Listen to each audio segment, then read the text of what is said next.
네, 오늘 시편 32편도 다윗의 시편입니다. 우리가 시편 32편을 읽어보면 우리가 굉장히 쉽게 쓰여져 있는 이제 기록이라고 볼 수가 있습니다. 성경이 사실은 그렇게 읽기 쉬운 책들은 아닙니다. 우리가 이제 성경 그냥 읽어가면 된다라고 그러는데 사실은 성경이 그렇게 읽기가 쉬운 책은 아니죠. 그런데 오늘 시편 32편은 그냥 별다른 해석할 필요 없이 그대로 받아들이면, 그대로 읽어가면 그대로 이해되는 이 쉬운 성경 중에 하나입니다. 물론 이제 여기에 이 시편 32편의 깊은 뜻도 있고 여기 역사적 배경이나 그런 것들이 좀 있기는 하지만, 그래도 비교적 시편 32편은 읽으면 그대로 그 메시지가 전해오는 성경 중에 하나라고 볼 수 있습니다. 자, 이 시편 32편 크게 이제 두 가지 문단으로 나눌 수 있겠습니다. 첫째는 다윗이 자기의 삶의 경험에서 죄와 용서의 관계 속에서 체험했던 이야기들을 교훈 삼아서 우리에게 들려주고 있습니다. 다시 말해서 죄의 고백과 죄를 가지고 있었을 때 자기 마음의 상태와 그 죄를 털어놓았을 때 상태를 이야기를 하고 있고요. 그 다음에 이제 두 번째, 이 둘째 문단에서는 죄를 용서받은 사람들의 기쁨을 노래하고 있다고 볼 수 있습니다. 이 첫 번째, 그는 이렇게 얘기합니다. 내가 입을 열지 아니할 때에 종일 신음함으로 내 뼈가 쇠하였나이다. 이 죄라는 게 그렇습니다. 죄는 다른 사람이 알지 못하는 죄라고 할지라도 나는 내가 알고 있고, 또 그 죄가 다른 사람이 아무도 알지 못한다고 할지라도 그 죄가 내 내면의 삶에서 나를 짓누르고 있는 상태를 이렇게 잘 이야기를 하고 있습니다. 오늘 우리들이 다 그런 경험들을 해 보았습니다. 우리 마음속에, 우리의 삶 속에, 우리 내면의 삶에 내가 저지르고 있는 죄가 있다고 한다면 어느 누구가 그것을 알지 못한다고 할지라도 내가 내 자신을 용납하지 못하는 그러한 상황들을 우리들은 많이 경험합니다. 그리고 서로 눈을 마주치지 못합니다. 죄는 관계를 깨트리기 때문입니다. 죄는 무엇보다도 하나님과의 관계를 파괴합니다. 그래서 오늘 하나님 앞에 하나님을 눈을 들어 바라보지 못합니다. 죄는 이웃과의 관계를 파괴합니다. 그 이웃을 제대로 바라보지 못하게 만듭니다. 죄는 내 자신과의 관계를 파괴함으로써 나의 내면의 평화를 깨트립니다. 내 스스로가 어찌할 바를 모르고 살아가고 내 속으로부터 점차 병이 들어서 나의 삶을 하나씩 무너뜨려 버리는 무서운 것들이 아닐 수 없습니다. 다윗이 그랬습니다. 어쩌면 다윗이 저지른 죄들은 다른 사람이 알지 못하는 죄였을지도 모릅니다. 워낙 완벽하게 치루어져 그렇게 이행이 되었기에 어느 누구도 그것이 잘못된 일이라고 생각하지 않았습니다. 그래서 어느 누구도 지적할 수가 없었습니다. 겉으로 보아서는 합법적이었습니다. 겉으로 보아서는 자기의 권리, 자기가 가지고 있는 힘을 발휘한 그 이상도 그 이하도 아니었을지도 모릅니다. 그런데 다윗은 자기 스스로 죽어갔습니다. 뼈가 쇠하여질 때까지 그의 마음은 평화를 잃어버리고 말았습니다. 주의 손이 주야로 나를 누르시오니 내 진액이 빠져서 여름 가뭄에 마름같이 되었다. 자기 삶이 하나씩 바짝바짝 말라가고 있는 모습을 이렇게 시적으로 잘 표현하고 있습니다. 교우 여러분, 오늘 우리들도 다윗의 삶과 마찬가지가 아닙니까? 오늘 하나님 앞에, 이웃 앞에, 내 자신 앞에 감추어둔 죄가 있다면 그 죄는 우리도 내가 모르는 사이에 나의 삶을 갉아먹게 될 것입니다. 그리고 우리는 언젠가는 그 죄의 힘에 굴복하여 우리의 삶이 완전히 파괴된 채로 발견되어질 것입니다. 그런데 다윗은 여기서 끝나지 않았습니다. 그는 어느 날 하나님의 도우심을 받아 자기가 무엇이 잘못되고 가고 있는가를 스스로 깨닫고 용감하게 그 죄를 고백했습니다. 내 허물을 여호와께 자백하리라 하고 주께 내 죄를 아뢰고 내 죄악을 숨기지 아니하였더니 곧 주께서 내 죄악을 사하였나이다. 내가 저리는 죄를, 나의 상태를 제대로 깨닫게 되는 것은 내 스스로가 할 수 있는 일이 아닙니다. 그 죄를 깨닫는 일들은 가만 보면요, 물론 이제 자기가 수도를 하고 이제 돌을 닦고 마음의 수련을 하고 훈련을 통해서 내가 잘못된 것을 발견하는 경우도 있지만 대부분의 잘못의 깨달음은 외부로부터 옵니다. 참 저는 아주 그게 아주 신기한 일이라고 생각을 하는데 그 성경에서도 그렇게 이야기합니다. 죄를 저지르는 것은 우리 인간 자체입니다. 그러나 그 죄를 깨닫고 그 죄를 용서받는 것은 외부로부터 옵니다. 내 자신으로부터 나오지 않습니다. 나는 나를 들여다볼 능력이 없습니다. 그래서 그거를 우리 장로교회에서는 전적 타락이라는 그 신학적 용어를 써서 표현을 합니다. 뭐 칼빈을 나중에 이제 칼빈주의자들이 칼빈의 교훈을 뭐 몇 가지로 요약을 해 놓았다고 하는 뭐 튤립이라고 하는 교리들도 있는데요. 그 중에 하나가 이제 전적 타락이라고 얘기합니다. 감리교에서는 이렇게 얘기하지 않습니다. 우리 장로교에서는 그렇습니다. 전적 타락, 완벽하게 타락했기 때문에 내가 타락한 사실조차도 깨달을 수 없고 내가 이렇게 타락했으니 나를 좀 건져주십시오라고 도움을 청구할 힘조차도 없다라고 하는 게 이제 그 장로교에서 좀 극단적으로 가리키는 그 교리 중에 하나입니다.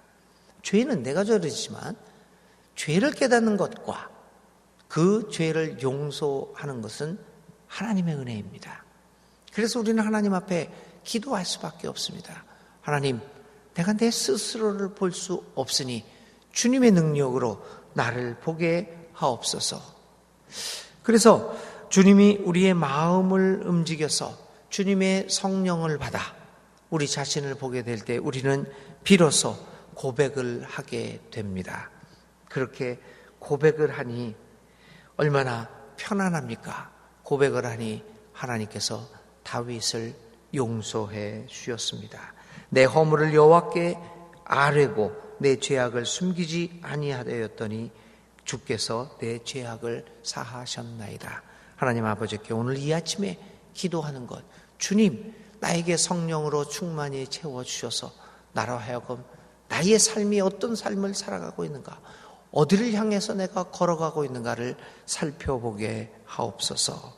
그리고 주님 앞에 이 죄악을 쏟아놓고 하나님의 용서를 받는 우리들이 되게 해 주십시오라고 이러한 은혜가 우리들에게 있기를 바랍니다.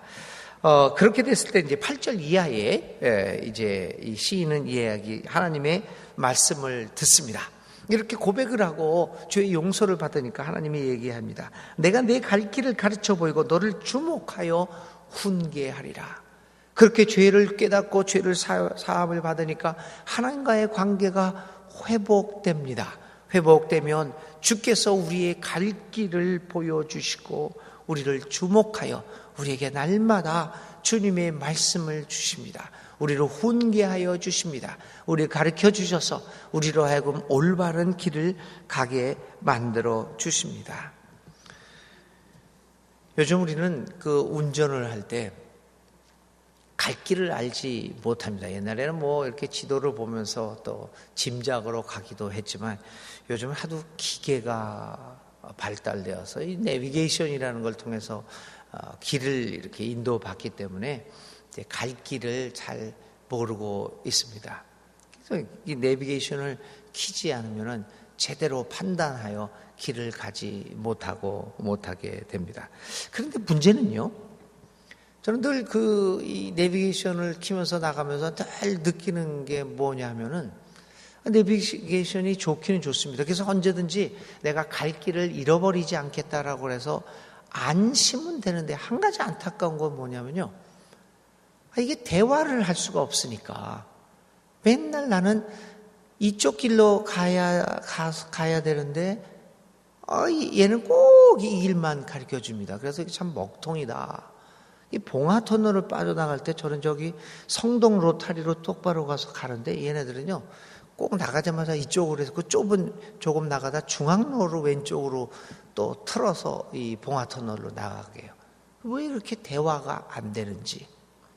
하나님은 우리에게 우리의 갈 길을 가르쳐 주시는 내비게이션이라고 생각할 수도 있지만, 그러나 우리 주님은 이 자동차에 달린 그런 내비게이션이 아니라 우리와 대화를 나누며 우리의 사정을 고려하며 우리의 형편을 알아서 우리의 길을 인도해 주시는 매우 인격적인 내비게이션과 같은 분이다라고 생각할 수 있습니다. 내가 내 갈 길을 가르쳐 보이고 너를 주목하여 훈계하리라. 사랑하는 하나님, 사랑하는 교우 여러분, 이 사순절 기간 동안에 하나님 앞에 우리의 죄를 깨닫고 하나님의 용서를 받음으로써 주님이 가르쳐 주시는 그 길로 갈 수 있는 행복을 누리는 여러분들 될 수 있기를 간절히 기도드렸고 바랍니다. 만약 예수님의, 하나님의 그 갈 길, 보여주시는 갈 길을 따르지 못하고 또 숨겨진 죄악 때문에 하나님 앞에 죄의 용서를 받지 못한 사람을 오늘은 다윗은 이렇게 얘기합니다. 너희는 무지한 말이나 노새같이 되지 말지어다. 그것들은 재갈과 굴레로 단속하지 아니하면 너희에게 가까이 가지 아니하리로다. 우리는 노새나 말처럼 무지하게 살아가서는 안 됩니다. 하나님 앞에 죄를 고백하고 하나님과의 관계가 회복됨으로 주님의 훈계를 받아들여 주님이 가르쳐 주신 그 길로 가는 아름다운 하나님의 자녀의 삶을 살아가야 할 것입니다. 너희는 무지한 말이나 노새같이 되지 말지어다. 이 사순절 기간 동안이 바로 무지한 말이나 노새처럼 내 마음대로 살아갔던 우리들의 삶이 주님의 은혜로 변화되어 주님이 가르쳐 주시는 훈계에 의지하여 살아가는 아름다운 하나님의 사람의 삶으로 변화될 수 있기를 주님의 이름으로 기원드립니다. 오늘의 말씀 기억하시기 바랍니다. 갈 길, 하나님이 가르쳐 주시는 갈 길, 나의 길이 어디로 가고 있는가? 하나님이 가르쳐 주시는 길인가? 하나님의 길을 생각해보는 오늘 하루가 될 수 있기를 바랍니다. 오늘의 기도드립니다. 하나님 아버지, 우리는 모두 죄인입니다. 그런데 우리의 죄를 깨닫지 못하고 있사오니 주여, 이 사순절 기간 동안 하나님 앞에 간절히 기도드리옵는 것, 주님 성령으로 우리들 삶에 임재하여 주셔서 우리로 하여금 우리의 죄를 밝히 보게 하여 주시옵소서.